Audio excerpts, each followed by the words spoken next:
benn président civil plan Sénégal émergent nag mu nekk suñu seetu ak fu ñu war a teg nga xam ne mooy lépp nit Maïmouna Ndoye Seck di présidente sociale bi nga xamante ne moom le président xoolee tey fi ñu nekk nii tey doonul loo xamante ne tey kanam ànduma yéen pour ànd temporairement rek ñu dem suñu an la mu ne tool yaa ngi fii mine service yaa ngi fii ñoon GMS naataange GMS restauration traiteur comme bientôt dinañ ko lancé à partir te ñëpp xam nañ ne agriculture si réew mooy économique. L'association GMS a pour but d'accompagner et de former ses membres, notamment les jeunes et les femmes, dans divers secteurs d'activité, agriculture et élevage, transport et logistique, multiservices, etc. À tous les jeunes ici présents, je leur demande d'aimer la terre et de faire preuve de plus d'engagement. Aujourd'hui, par la grâce de Dieu et de l'aide de notre chère présidente d'honneur, le GIE Natangué dispose de sa propre ferme agricole. Cette ferme nous permettra à nous jeunes de cultiver la terre, de produire des denrées alimentaires de base telles que des haricots, du maïs, des herbes aromatiques et des épices. Cela nous permettra également de créer des commerces dans les communautés ainsi que des compléments de revenus et d'approvisionnement en aliments pour la famille. Madame le ministre, le coordonnateur Pape Mbaye, toutes les présidentes et présidents de cellules du mouvement GMS Parlement Modeste Personne vous disent merci pour votre soutien à la réalisation de ce projet. Nous remercions également le ministre de l'Agriculture, Pape Abdoulaye Seck, le directeur général de l'ANIDA, El Hadj Malick Sarr, le directeur général d'ANER, M. Dibindiaï. À toutes les personnes ici présentes, les jeunes du GIE GMS Natangué vous disent merci. Participer à cette cérémonie de lancement donc, de la première ferme Natangué réalisée donc, par l'association Grande Mobilisation Solidaire. Au nom du ministre de l'Agriculture et du Développement rural, Abdoulaye Seck, en tout cas, nous a instruit d'accompagner ce programme dès le début de ses premiers pas. Je pense que c'est un plaisir pour nous parce qu'il est absent du territoire. Il aurait dû être là. Notre directeur général également a marqué un grand intérêt pour cette manifestation. Il se trouve que présentement, nous préparons les 10 années d'existence de l'ANIDA qui doivent se dérouler dès le début de la semaine prochaine. C'est pourquoi il n'a pas pu se présenter. Mais je suis accompagné de deux autres collègues de ANIDA, notamment El Hadj Malick Fall qui est ingénieur agronome et Moussé Fall qui sont là derrière et qui est électromécanicien. Pour montrer en tout cas l'intérêt que nous portons à ce programme. Parce que le terme Natangué est fortement en tout cas lié aujourd'hui aux activités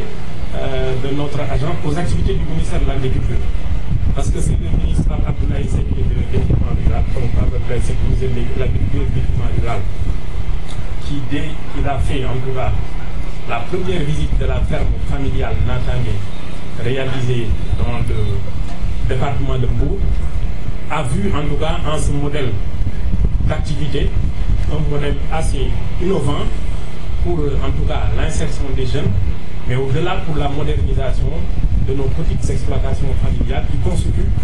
l'essentiel du patrimoine agricole sénégalais. Et le plan Sénégal émergent aujourd'hui initié par le président Macky Sall, traduit en matière d'agriculture par le programme d'accélération de l'agriculture sénégalaise, le PRACAS, a inscrit en tout cas dans ses ambitions l'augmentation des productions alimentaires au Sénégal, notamment les productions céréalières. C'est très marqué sur certaines filières comme le riz. C'est également marqué sur des filières assez importantes comme l'arachide. Au-delà, c'est également la production de fruits et légumes qui est visée avec un fort niveau d'augmentation des exportations agricoles du Sénégal. C'est aussi dans un programme qui recommande fortement donc, la réalisation d'exploitation familiale modernisée. Et ce modèle d'exploitation ici réalisé est un modèle de ce type. Parce que c'est un modèle qui est basé sur la maîtrise de l'eau. Qui ne va plus, en tout cas, se limiter à une production qui ne se limite qu'à l'hivernage. Donc une production qui est une production d'assez courte durée, donc de 4 mois avec la commercialisation. Mais ici, on a la possibilité non seulement de produire pendant l'hivernage, mais au-delà de faire des campagnes de contre-saison sur l'horticulture, donc en faisant des cultures comme le président l'a indiqué tout à l'heure, comme le haricot, comme l'oignon, la pomme de terre, le piment, etc. Mais en contre-saison chaude également, à partir du mois de février, c'est des productions destinées au marché local, comme le bambou, le chou, ils pourront faire. Mais la ferme Natangué, ce n'est pas simplement de faire des activités de production végétale. Au-delà, il faudra intégrer également dans cette exploitation des activités de production animale, comme l'agriculture, peut-être la production laitière ou la pisciculture. Je pense que c'est des éléments que nous discuterons, puisque l'accompagnement va continuer avec ces GIE. Ils nous ont montré en tout cas un engagement assez fort. Et Madame le ministre, je dois en tout cas vous féliciter. Parce que vous n'êtes pas seulement un ministre qui s'occupe du secteur qui vous est dévolu. Au-delà, vous êtes un ministre du développement, en initiant des activités qui incitent les jeunes, en tout cas à s'intéresser au secteur privé, à développer leur propre entreprise. Vous êtes en train, en tout cas, de montrer au-delà vraiment de votre département, vous travaillez pour le Sénégal tout entier, pour le développement du Sénégal tout entier, pour l'emploi des jeunes, pour l'augmentation des revenus. Et cette ferme va aussi contribuer à la production de nourriture, donc à la sécurité alimentaire des populations. Donc au nom du ministère de l'Agriculture et de l'Équipement rural, nous vous témoignons encore une fois notre engagement à accompagner ce projet pour que ce soit vraiment un projet réussi. Je vous remercie de votre attention.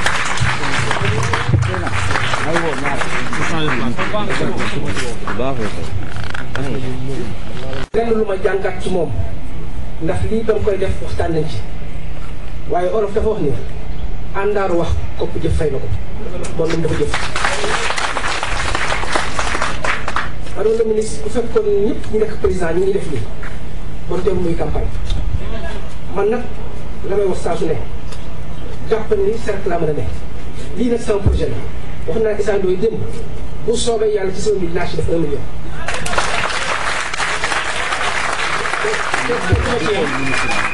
ndax am nañu expérience ci wàllu mbay ndax fukki at ñu koy def waaye jàppal ni projet bi dañ cee bokk jàppal ni lépp looy dugg incha allah dañ ci def parce que am na loo xam ne wane ko ko bu la neexoon da ngay yem Medina jàpp lu waa Medina waaye lii nga def wane nga ni Sénégal la intéressé te nag suñu xel dal na suñu ko set ndax nag da nga ciy référence ñun te am na leen lu ma jàngaat ci li nga defee nii moo tax nag ma dinaa gën a góorgóorlu pour président xelam dal dafa ne am na loo xam nag jarul guddal waaye li nga war a def def na ko te jàpp ni muy gudd muy bëccëg waxuma directeur général waaye jàpp ni sa rakk moo nekk sa te incha allah loolu dugg naa ci Monsieur le directeur de cabinet du ministre, Messieurs les directeurs généraux, Mesdames, Messieurs les invités en vos rangs, titres de position. Je vais profiter de cette opportunité pour déjà remercier Madame la Ministre de nous avoir invités à venir participer à ce lancement qui est d'une importance capitale pour le développement du plan Sénégal émergent. Parce que comme vous le savez tous, l'agriculture consiste quand même un axe extrêmement important. Et aujourd'hui, si dans ce pays on ne parle plus de pays en voie de développement, c'est à cause de tels projets. Je suis accompagné de mon partenaire Rubival International, qui sont l'une des plus grandes entreprises en matière d'agriculture en Italie. Le CEO de l'entreprise, Madame Gentili, et l'un des partenaires de la structure, M. Alberto Baldini, ici présent aussi, et le reste de leurs équipes, sont là pour voir un peu comment ils peuvent contribuer, apporter leur pierre à ce que Madame le ministre est en train de faire ici. Donc, Madame le ministre, nous vous souhaitons beaucoup de succès dans ces beaux projets et espérons vraiment pouvoir contribuer dessus. Beaucoup de chance au GIE d'Atangué. Merci. bu ñu fekkee imaam it donc dañuy jël nuyoo bi rek teg ko ci loxoom ñu jottali ko mbokk yi di nuyu madame le ministre Maïmouna Ndoye Seck présidente d'honneur, je crois que c'est ça, de GMS, GMS nag am ñaari tekki yu muy tekki li ci gën a siiw mooy bu fekkente ni dañuy wax ci Zaïre dañu naan mooy gunge Macky Sall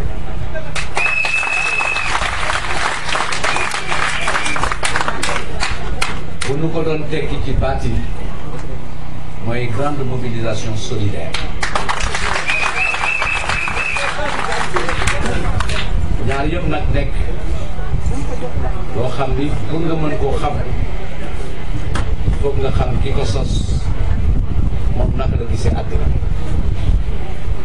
ni mu gisee àddina mooy kóllëre ndimbal ak yërmande loolu lay dox saa su ne man de loolu laa xam ci moom donc dañu koy gërëm gannaaw nuyu bi gërëm nuyu it ganam it fi fekk xam leen ni su ay wëllëre ku ci mel ni Pape Mayel Diop directeur général ADS Pape Mayel bi ngay nuyu bu baax a baax yow ak ñi nga àndal di nuyu également Aram Cissé di sunu jarbaat di nuyu sama mag di magu Maymuna di nuyu jigéen ñi GMS di nuyu jeune GMS leen wax ni seen tàjju yi xaw na faible voilà jeune GMS ca kaw ca kanam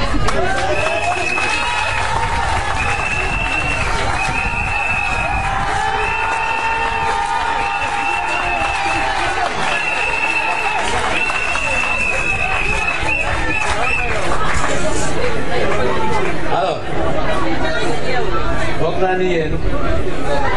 seen tàccu yi bokk na ci tàccu yi gënoon a ràññeeku keroog samedi bële ci Diamniadio parce que nii leen tàccu woon seen président Macky Sall donc gàcce ngalaama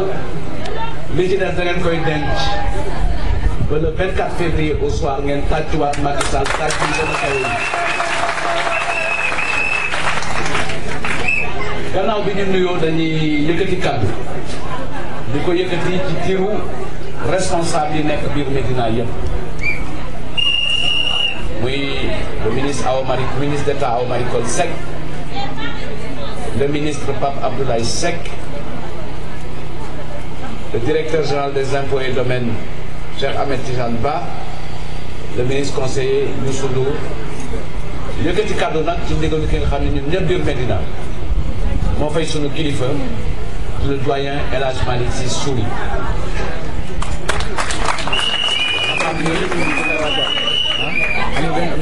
li ma lim noonu constitué waa comité stratégique président bi El Hadj Malick Sy Souris la donc bu ñu yëkkatee kaddu rek ci turam lañu ko yëkkati am na mbégte ñëw fii di teewee initiative bi parce que initiative bi dafa fekk li Alassane doon wax léegi rek Maïmouna bi mu jógee ba léegi li dafay jàppale le président Macky Sall bu ma ñëw ci wàllu bi mu koy jàppale ci technique bi ak ministère bi parce que foofu ñëpp xam nañu li mu ciy def dañu ko ci félicité di ko félicité également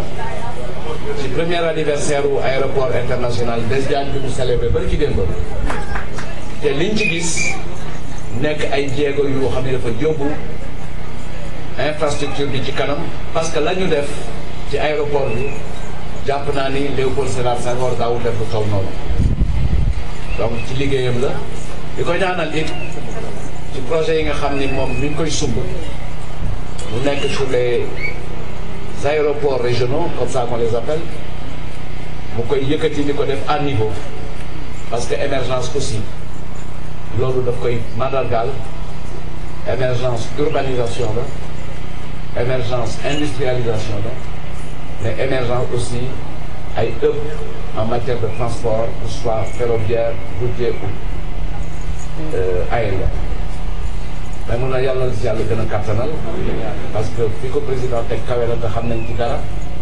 wóolu moom la ci wóolu am na lu ci xam lu bare dara ëpp ñu ci yal na la yàlla dimbali. ah lii nag mooy yoon wi lii mooy yoon wi parce que président Macky Sall li mu teg mooy naka la ñuy soppee suñu économie mooy transformer ko structurellement lii dafay mandarga transformation structurelle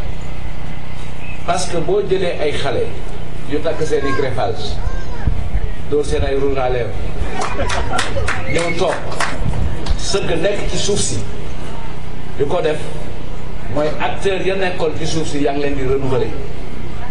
parce que démb dañ jàpp ni pour war a liggéey ci suuf rek day fekk nga juddoo en zone rurale mais tey jii ay citadins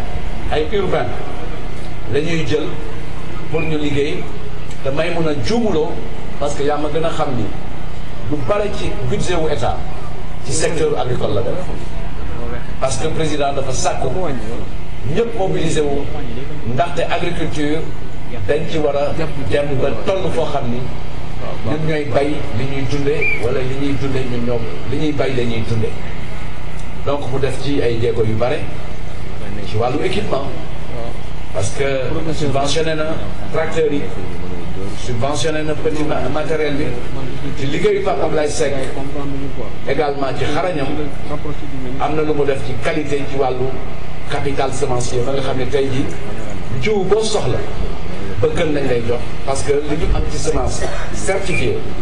le président Macky Sall yegg ci 6 000 tonnes la yegg ci woon tey jii 75 000 tonnes mi ngi ci loxo Sénégal waxuma nag beneen semence bi fàtte naa sax nag waaw moo ko may ngeen fàtte naa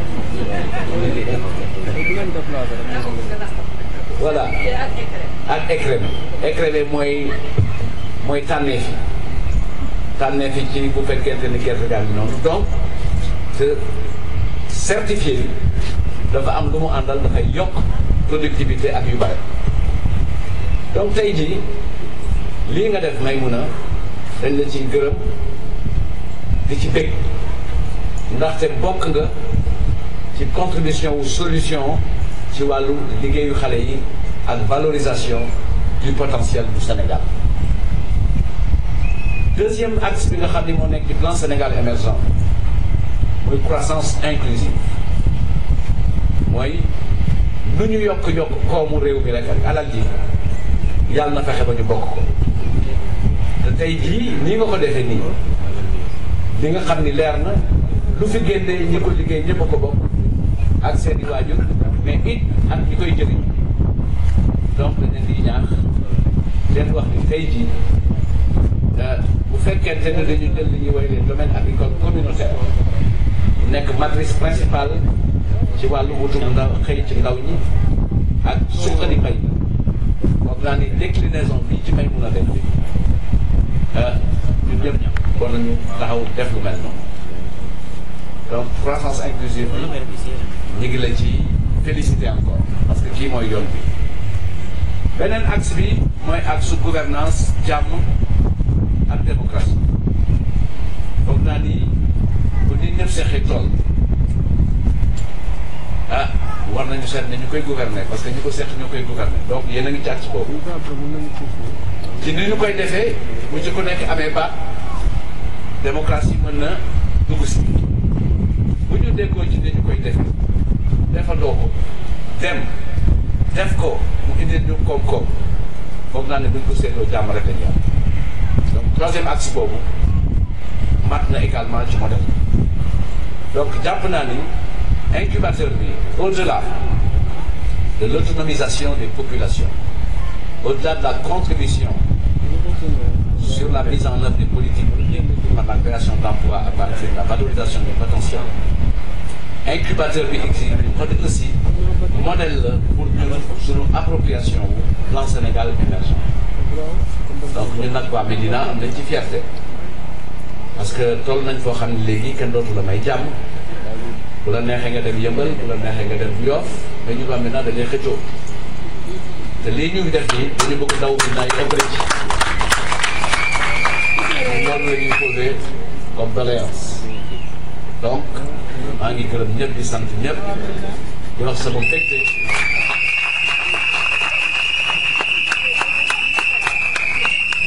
maintenant fi may conclure rek yéen ñëpp lii waru leen jaaxal ndaxte bu dee lu ñuy lekk ak lu ñuy sàqami la seggeen dañ ci bari xam-xam donc loolu mooy affaire bi gërëm naa ñëpp sant naa ñëpp wasalaam. Et coutumière. Imam Ndoye et ses talibés, je vous remercie pour la lecture du Coran et les prières. Monsieur Baye Hassan Ndiaye, chers collaborateurs, Monsieur le représentant du commandant Fall, Monsieur Faye, Docteur Diouf, représentant le ministre de l'Agriculture, représenté à deux titres, Pape Abdoulaye Seck, et représentant en même temps le directeur général de l'ANIDA. Mesdames, Messieurs, chers enfants, je livrerai mon discours en Wolof, mais vous me permettrez avant cela de remercier tous ceux qui sont venus nous prêter main forte. Remercier également le coordonnateur, les responsables de cellules et les membres du GIE GMS Natangui. Mes chers enfants, avant de livrer mon discours, je voudrais, sans vous raconter l'histoire du laboureur et ses enfants, vous dire tout simplement, travaillez, prenez de la peine. Un trésor est caché dans cette ferme. Je ne connais pas l'endroit, mais un peu de courage vous le fera trouver. Remuez votre champ, creusez, fouillez, pêchez, et ne laissez nulle part où la main repasse et repasse. C'est le message que je vais vous laisser. Puisque vous avez entre vous un outil qui vous permettra de faire énormément de choses. Je dirais seulement au ministre Seydou Gueye d'être notre interprète auprès du Monsieur le Président de la République, pour le remercier pour tout le soutien qu'il ne cesse de nous apporter, mais également lui faire part de notre requête pour la mise à disposition de surfaces supplémentaires. Nous avons fait des efforts personnels pour mettre à la disposition des jeunes 4 hectares, dont les 2 seront répartis en 20 parcelles de 100 mètres carrés pour l'agriculture. On a en projet la réalisation d'une ferme avicole sur 1 hectare, et le reste sera utilisé pour les équipements et les bureaux. Et c'est aussi l'endroit où vous êtes assis aujourd'hui, c'est prévu pour recevoir le bureau du GIE. Nous n'avons pas voulu réaliser les infrastructures puisque nous voulions l'utiliser pour accueillir nos invités de marque. Donc tous les équipements sont prévus pour nous permettre de réaliser notre objectif en faveur des jeunes de la Médina en particulier, mais des jeunes du Sénégal de façon plus générale. Je voudrais remercier le docteur Pape Abdoulaye Seck qui dès le début a demandé à l'ANIDA de nous accompagner, qui a mis à notre disposition dès le début des semences pour cultiver l'arachide, qui a été notre première production, qui a également demandé à l'ANIDA de toujours nous accompagner, qui nous a offert des grillages pour clôturer une partie. Une partie est en mur, l'autre est en grillage, c'est un don de l'ANIDA. Remercier également l'ANER, l'Agence nationale des énergies renouvelables, qui nous a appuyés en mettant à la disposition une pompe solaire. Parce que nous voulons également que cette ferme réponde à l'objectif du président, c'est-à-dire un Sénégal vert et le développement des énergies renouvelables. C'est pour cela que nous comptons mettre à disposition même un système d'éclairage, en plus du pompage solaire. Un autre système est en place pour éclairer la ferme en énergie solaire. Bismillahirrahmanirrahim. Auzu billahi minash shaitani rajim. Ngeen may ma gërëm imam yi nga xam ne ñoo fi xëy ci suba ñëw wàcc fi kaamil ndax ñuy ñaan dugg ci lii ci bismillahi rahmaani rahim yeggali suñu mébét ndax du ma wax génn si ndax parce que suñu ci yéene génn yeggali suñu mébét ci alhamdulillahi rabbil alamin gërëm tamit ñi nga xam ne ñëpp ñoo ñu fi wuyu si tey di ci jiital ministre Seydou Gueye nga xam ne moom moo fi représenté comité stratégique bi ñu teg biir Médina suñu nijaay El Hadj Malick si juite ko gërëm tamit kilifa yi fi toog yëpp Pape Mayel Diop directeur général ADS nga xam ne wax na ko daf fi ñëw ci cëru rakk bi nga xam ne moom la nangu ne sama rakk la ba lépp lu ma dugal sama loxo bu dugal ci loxo représentant commandant Fall bu Transair nga xam ne lu GMS yëngal du rek tey lépp lu GMS yëkkati loxoom a ngi ci représentant DG Anida ak kilifa yi fi nekk yëpp ñu ngi leen di gërëm di remercier it sama borom kër ndax bu lii bu ma dee nekk moom moo tax ndax su ma jógoon mu ne ma toogal yor waañ bi xëy na liggéey bi du mën a sotti leneen it du mën a sotti waaye ba may jàng ba tey nekk ci loxoom ak li ma liggéey yëpp lépp lu ma yëkkati su ma wëlbatakoo mu ngi sama wet tubaab bi dañu ne derrière chaque homme un grand homme il y a une grande dame man dama ne à côté de chaque femme tamit il y a un grand homme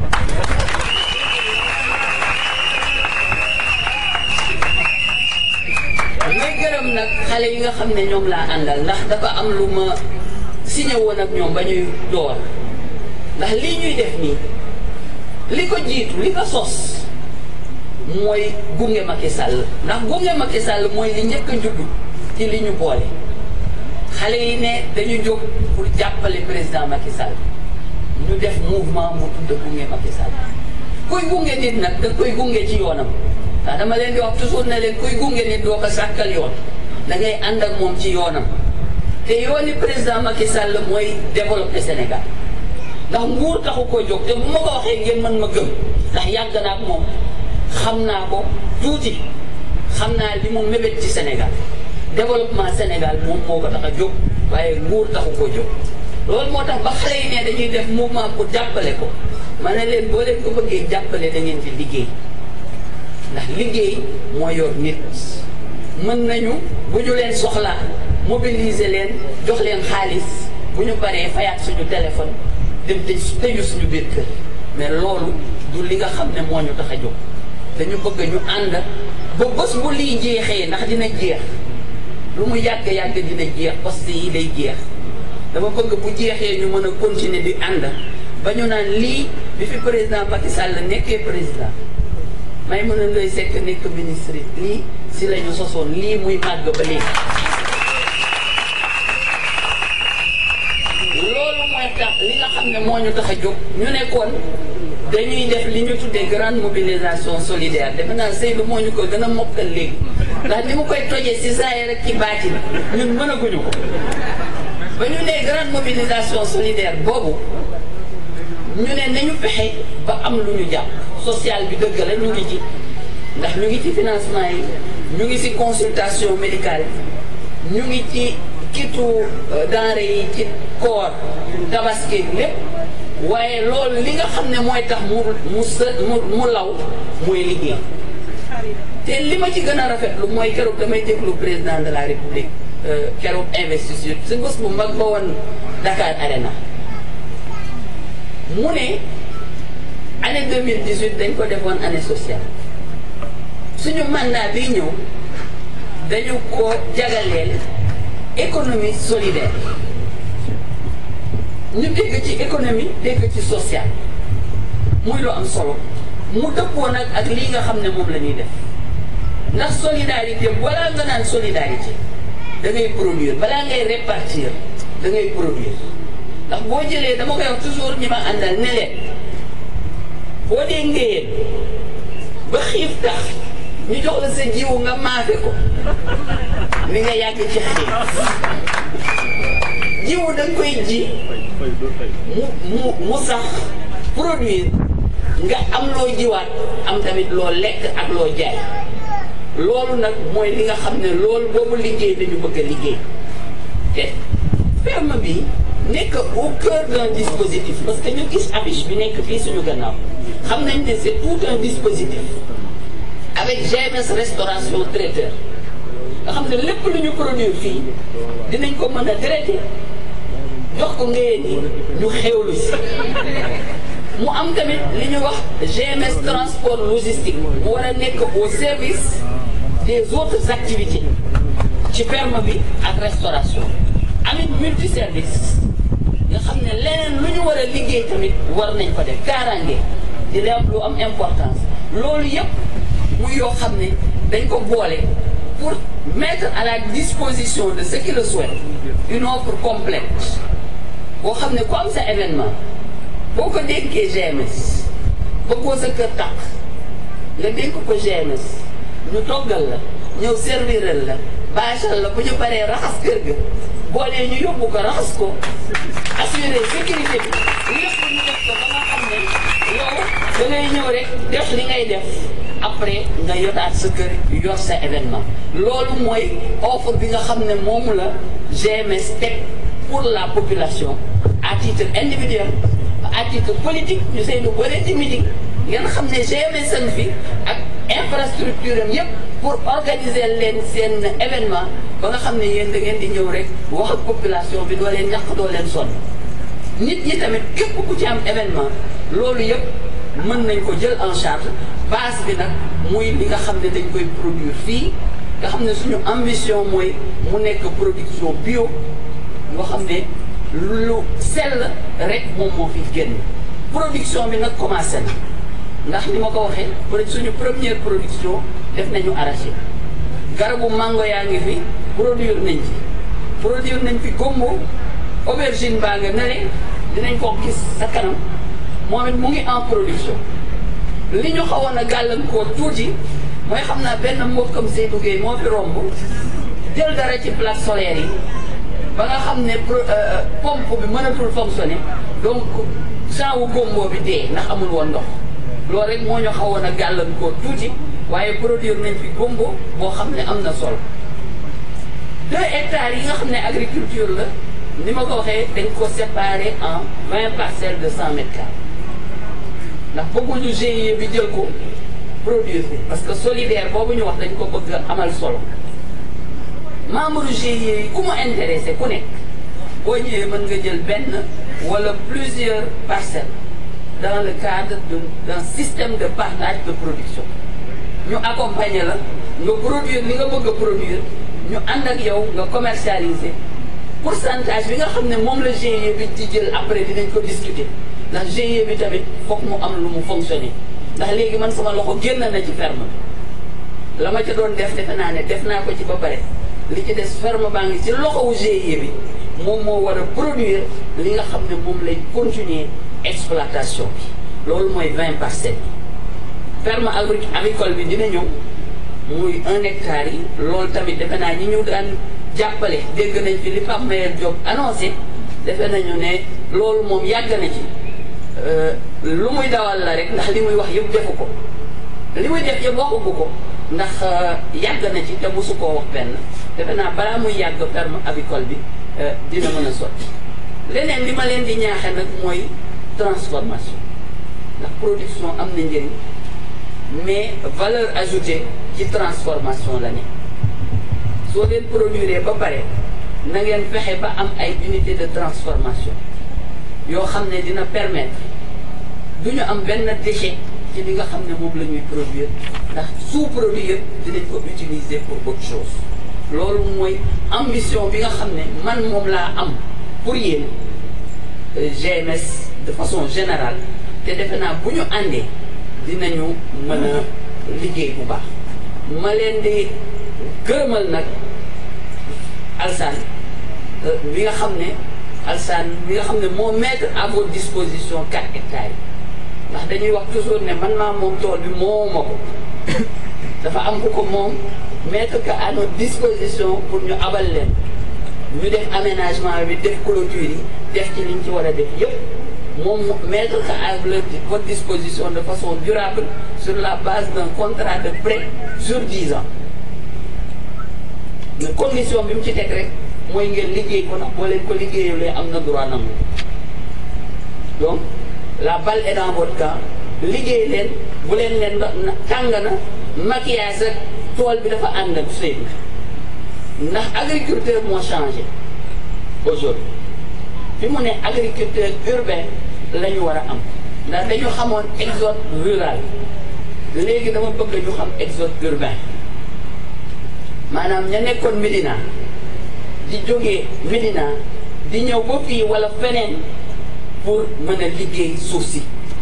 ndax président dafa ne il a partout ñeneen dañ ne il a Touba ñeneen ne il a Paris mu ne man il a partout la bëgg donc na ñëpp di dem fépp loolu mooy li nga xam ne bu ñu bëggee gunge président Macky Sall ci loolu la ñuy góorgóorlu loolu daal mooy li nga xam ne kaddu yi nga xam ne moom laa bëggoon partagé ak yéen di leen wax ne fi mu ne teg nañ leen ci yoon jël nañu recul ñu ngi seen gannaaw dañ ne woon seen kanam di leen jiire léegi ñu ngi seen gannaaw pour di leen pousse yéen yéenay léegi locomotive bi loo leen ci góorgóorlu ñu jàpp si boo leen toogee it ñu toog dem seeti waa Yëmbal wala ñu dem seeti waa Yoff wala ñu dem seeti feneen bàyyi waa Médina di leen gërëm di leen sant.